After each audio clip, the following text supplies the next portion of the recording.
Teātrē ļoti bieži ir tā, ka visinteresantākos risinājumus, visnovatoriskākās idejas piedāvā cilvēki, kuri kaut ko dara nepareizi vai ne tā, kā teikts priekšrakstos.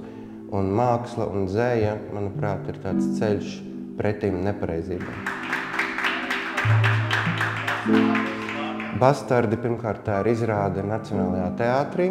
Otrkārt, tas ir jauniešu grupējums šajā izrādē, bet kāpēc tāds nosaukums, to jūs uzzināsiet, ja jūs atnāksiet uz izrādi un iepazīsiet šos jauniešus, kuri izrādē iemanto jaunas pamatvērtības, tādas kā māksla, brīvība, bohēma, mīlestība un protests.